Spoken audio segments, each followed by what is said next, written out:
Welcome to Women Wanting Women, where we explore topics that matter to women like us. We talk about being a woman, attracting women, and becoming more powerful women by developing more self-confidence and always reaching for the next level in our self-actualization.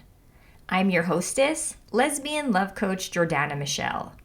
And if you're interested in finally finding the woman of your dreams, so you can be best friends who learn and grow together, share dreams together, have adventures together, and share passionate intimacy together, then also check out my website, WomenWomenDocomo, because it's packed with free resources that can help you. For example, there are free quizzes you can take, including one that will tell you what might be standing in your way of finding love, and another that will tell you what qualities the woman of your dreams will find most attractive about you when you meet her. There are free video tutorials you can watch that explain why women do the things they do and how you can navigate the frustrating world of lesbian dating with confidence, even if you're feeling lonely and desperate. There are free guides you can download to learn the secrets of how to avoid rejection, heal from heartbreak, and find epic lesbian love. And there's a free matchmaking survey you can fill out in case I already know the woman of your dreams. All of that is available now on WomenWomenDocomo. And if you want lesbian dating advice from me more often, follow me on Instagram at Jordana.Michelle. But before we go any further, let me tell you a story about the time I hit rock bottom in dating. I was 29 years old, single, and extremely sexually frustrated because I had ended my last relationship over a year before. But in that entire stretch of time since things ended with my ex, I hadn't connected with anyone I was attracted to who wanted me back. So even though my law firm was doing great, I was in amazing shape, and I had an awesome social life, I was still always walking around feeling just a little bit miserable because I was so lonely and I hadn't had any kind of physical intimacy in over a year. It was a pretty tough time. But this one night, I met up with a few friends at the Stonewall Inn, and there was someone new they were hanging out with who I was super attracted to. And I don't remember how it happened, but we ended up making out, and she invited me back to her place because it was only a few blocks away. All we did was kiss, but I ended up sleeping over that night. And while I was lying there, I remember how excited I was about her. I was so relieved to have met someone. I thought she was absolutely adorable. Plus, she was smart and funny and had a great job. And I wanted more and more and more of her, as much as I could get. I left her apartment the next morning and was so happy that I texted literally all of my best friends on the walk home to tell them the news. And I found photos of her from all the socials and I sent them around so everyone who I cared about could see what this special someone looked like. But unfortunately, when I texted her later that day, she never even wrote me back. And because I was so desperate, I tried again a few days later and then a week later. But those messages got ignored too. And any time I ever saw her when we were out, she would awkwardly try to avoid me, as if she regretted ever having let me close. So, however bad I felt before that night, this only made it worse. Because loneliness is a mindfuck, and rejection is a mindfuck. You can start to see yourself as someone others don't want to choose. You can start to think there's something wrong with you that other women are able to notice, but that you don't know how to change. And the longer it goes on, the worse it gets.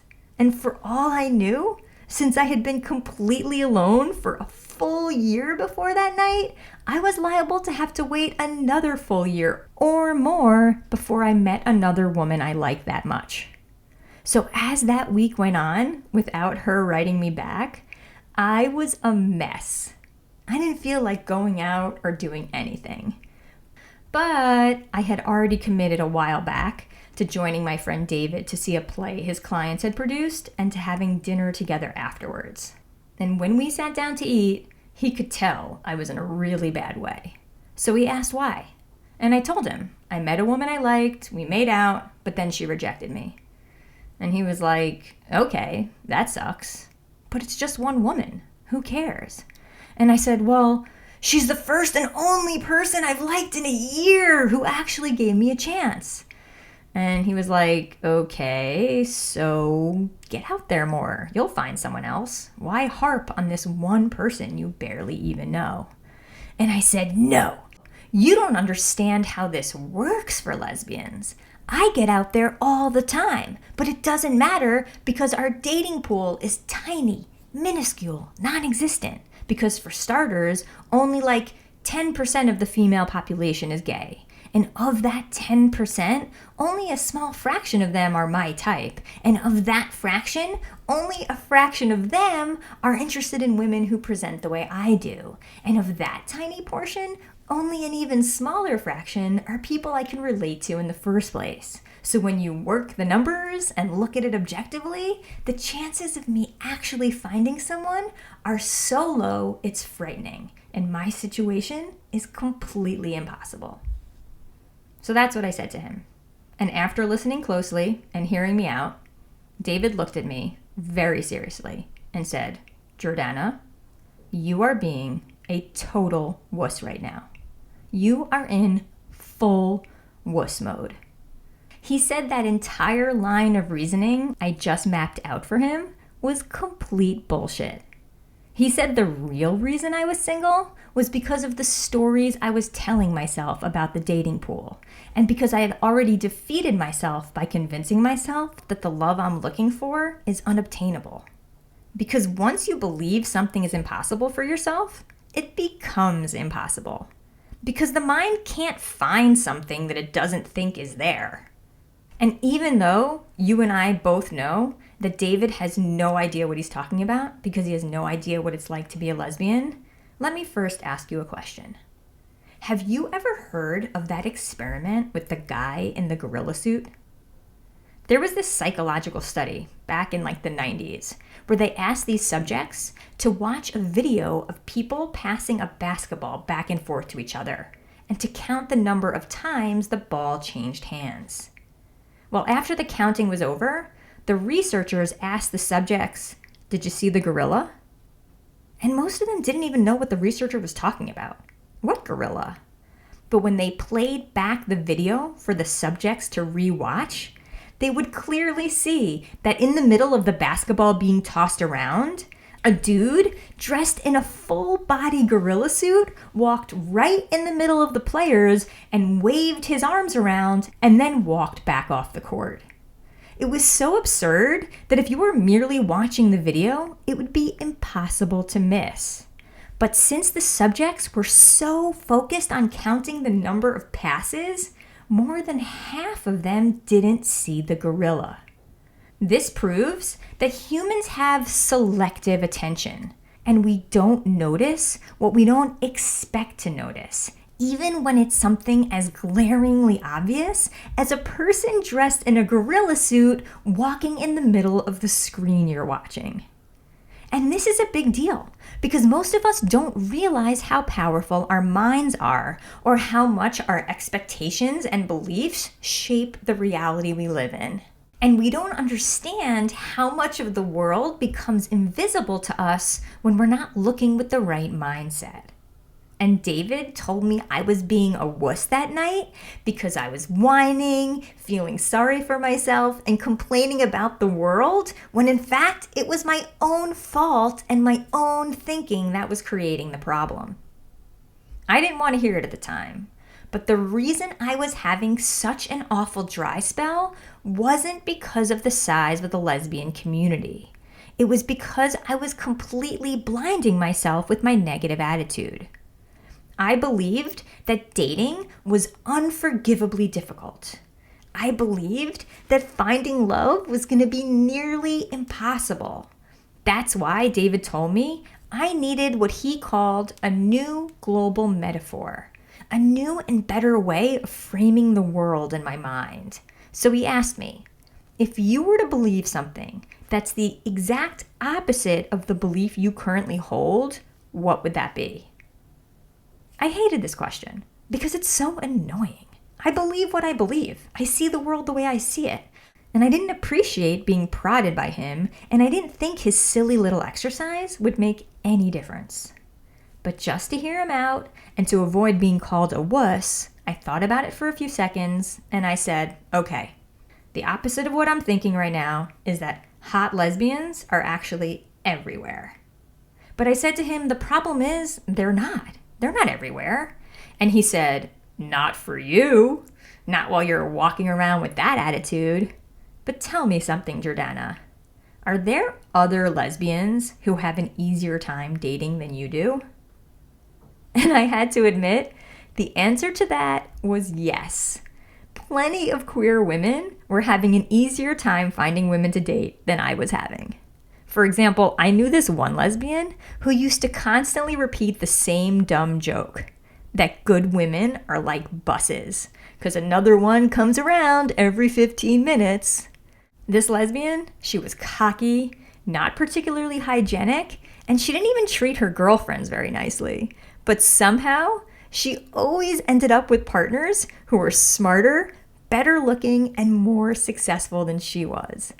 I never understood how she was able to pull that off, but I had to admit that David had a point. For her, hot lesbians really were everywhere. Anytime she was single, she always found love again much faster and easier than I did.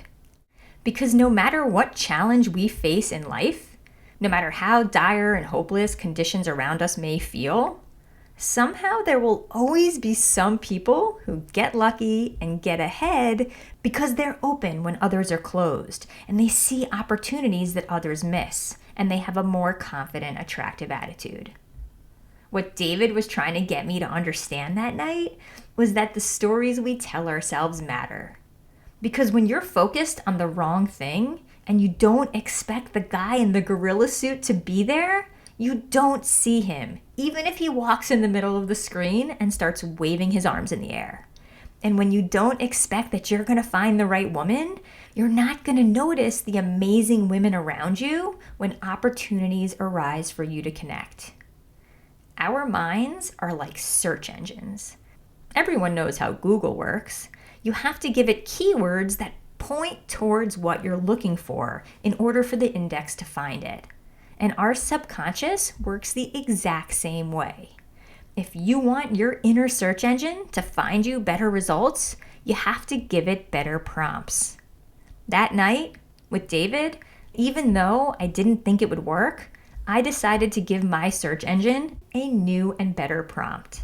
So starting right there at dinner with David, I adopted "hot lesbians are everywhere" as my mantra. And from that moment on, I began forcing myself all day long to repeat the words, "I am so grateful that hot lesbians are everywhere. I'm so grateful that hot lesbians are everywhere. I'm so grateful that hot lesbians are everywhere." And I would say it over and over because the mind learns by repetition. And I wanted that to be my reality. So I made it my sacred mission to repeat that sentence in my head constantly, while in the shower, commuting to work, cooking meals, running errands, working out. And anytime any of my friends complained about it being hard to meet queer women, I'd stop them before they can convince me, and I'd say, no, actually, hot lesbians are everywhere. And for anyone wondering how this worked for me, less than a month after that dinner with David, I met Gwendolyn, who I went on to date for 4 years. So it only took me 1 month to go from hitting my absolute rock bottom in dating to meeting my next serious girlfriend. Because when you change your thoughts, you change your reality. I strongly believe that the biggest challenge lesbians face in dating is the pervasive belief in our community that it's harder for us to find partners than it is for other demographics.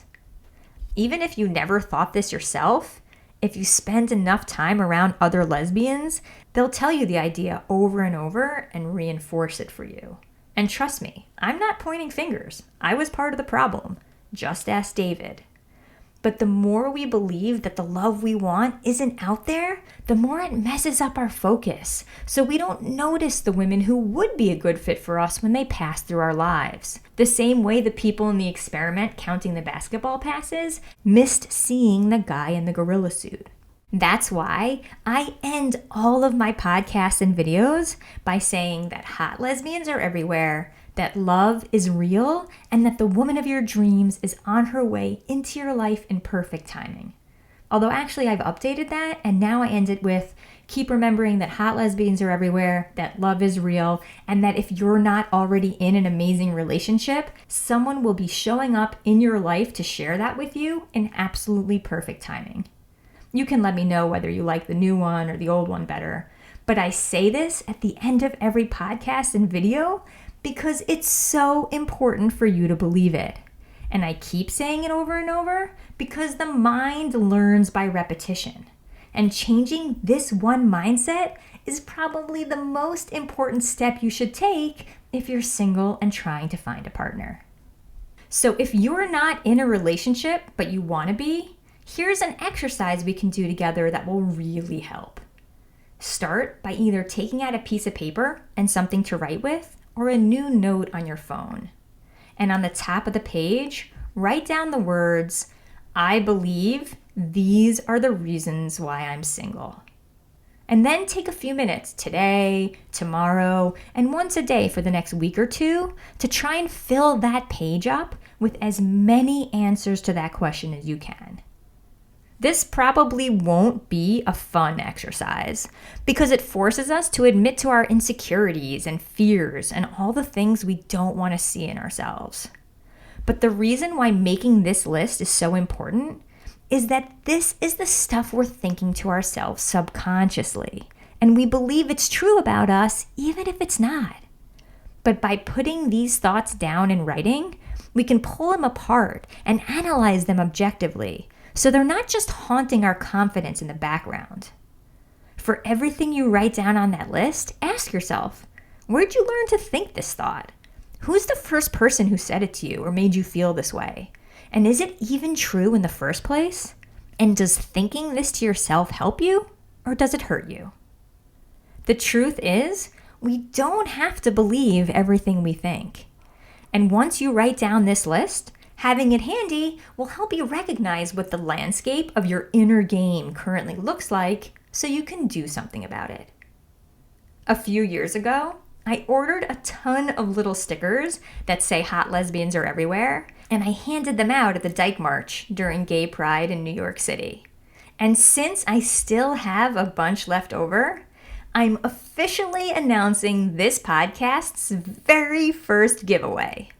If you want stickers for you and your friends that say hot lesbians are everywhere, just send me your mailing address to Jordana at WomenWomenDocomo with the subject line hot lesbians are everywhere stickers, and I'll send 5 of them to each of the first 10 of you who emails me.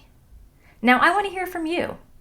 Do you like this podcast format of me talking solo, sharing my stories and ideas? If so, then email me at Jordana at WomenWomenDocomo and let me know you want more episodes like these and tell me what other topics you'd want me to talk about.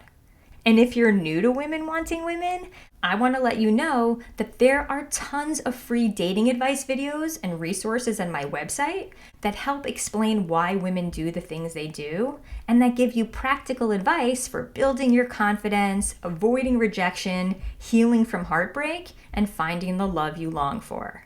And if you haven't already done so, open up your podcast app and subscribe to Women Wanting Women right now. And while you're there, leave a review and share it with any of your queer friends who are single and frustrated with lesbian dating. Thanks so much for listening. Until next time, keep remembering that hot lesbians are everywhere, that love is real, and that if you're not already in an amazing relationship, someone will be showing up in your life to share that with you in absolutely perfect timing. And I'll catch you next time on Women Wanting Women.